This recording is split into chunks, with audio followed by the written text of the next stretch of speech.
తరపున మాట్లాడడానికో నన్ను సపోర్ట్ చేయడానికో నా పుట్టింటి వాళ్ళు ఇక్కడ ఎవ్వరూ లేరనే ధైర్యంతోనే కదా మీ ఇష్టానికి మాట్లాడుతున్నారు.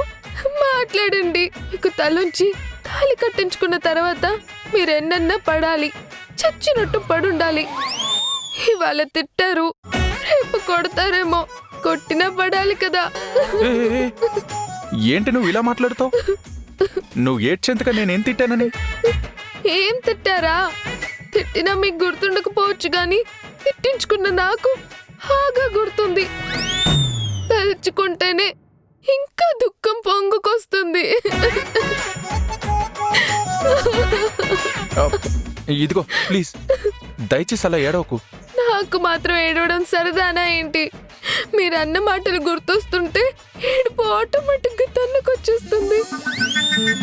దుఃఖం ఆగడం లేదు.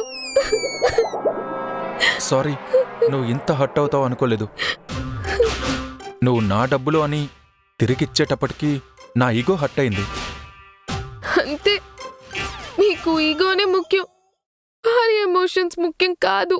అరే, నా ఈగోని పక్కన పెట్టి సారీ చెప్తున్నాను కదా, ఇంకా ఏడుస్తుంటే ఎలాగా? దయచేసి ఏడవకు. అనాల్సినవన్నీ అని సింపుల్ గా సారీ చెప్పేస్తే నా బాధ పోతుందా? తలుచుకుంటున్న కొద్దీ దుఃఖం తన్నుకొస్తుంది. చెప్తే అర్థం చేసుకోరు. అరే, మళ్ళీ మళ్ళీ ఎందుకు అదే తలుచుకుంటున్నావు? విడిచిపెట్టేసే. మర్చిపోదాం అనుకున్నా మర్చిపోగలిగే మాటలన్నారా మీరు?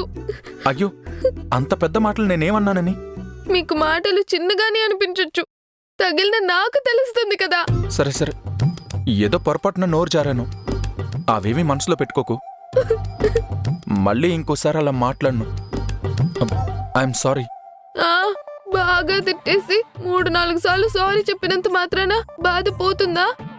నీ బాధ పోవాలంటే ఏం చేయాలి? బాధపడుతున్న వాళ్ళని ఓదార్చడం కూడా చేత కాదు మీకు. సారీ చెప్తున్నాను కదా, ఇంకెలా ఓదార్చాలి? అయ్యో దేవుడా, ఓదార్చడం కూడా చేతగాని మొగుడిని ఇచ్చావేంటి దేవుడా నాకు? ఓదార్చడం అంటే ఏడుస్తున్న వాళ్ళ కళ్ళు తొడవాలి, దగ్గరికి తీసుకోవాలి, ఏదో లాలనగా 4 మంచి మాటలు చెప్పాలి. అంతే కదా? ఇదిగో ఇప్పుడే ఓదారుస్తా. ప్లీజ్ ఏడోకే, ఏడోకు. ఇదోకేనా? ఇంత దగ్గరికి తీసుకుంటే సరిపోతుందా? పర్లేదు, ఇంకొంచెం దగ్గరికి తీసుకున్నా బానే ఉంటుంది. సరే,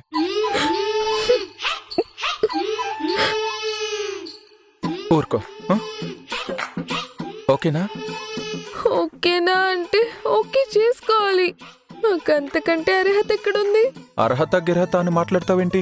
అంతే కదా, అంటీ ముట్టినట్టు అలా దగ్గరికి తీసుకున్నారు. సరే, ఇంకొంచెం దగ్గరికి రా.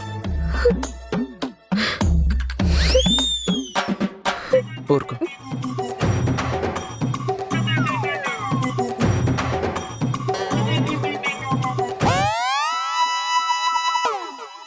ఇప్పుడు ఓకేనా?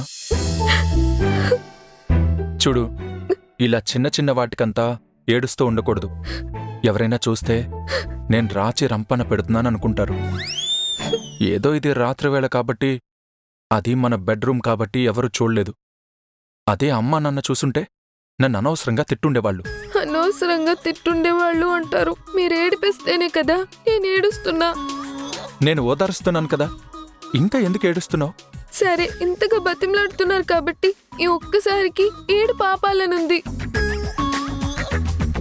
కానీ నాకు బాగా దుఃఖం వస్తే ఐస్ క్రీమ్ తింటే తప్ప నాకు దుఃఖం ఆగదు మరి.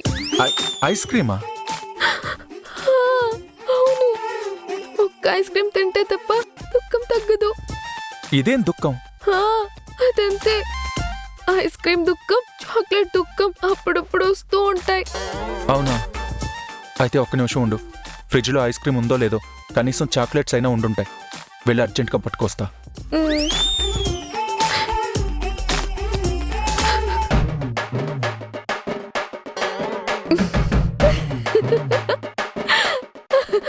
ఈ మొగుళ్ళకి ఇంతే, సిన్సియర్గా ఉంటే నానా తిట్లు తిట్టి నోటుకొచ్చినట్లు అంటారు. ఇలాంటి మొండి మొగుడికి ఈ దొంగ ఎడుపులే కరెక్ట్.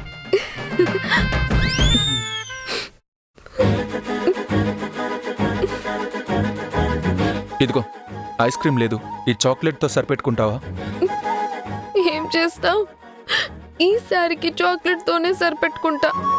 నెక్స్ట్ టైం మాత్రం ఐస్ క్రీమ్ కంపల్సరీ కావాలి నాకు. సరే సరే, తప్పకుండా. నెక్స్ట్ ఏడ్చేటప్పుడు ఐస్ క్రీమే ఇస్తా. ఇప్పుడు ఇది తిని ఏడు పాపేవా? అలాగే.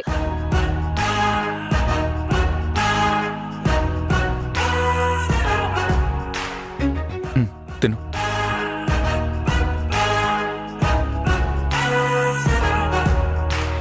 సగమద పద నిద మ పద పద మగ స సగమద పద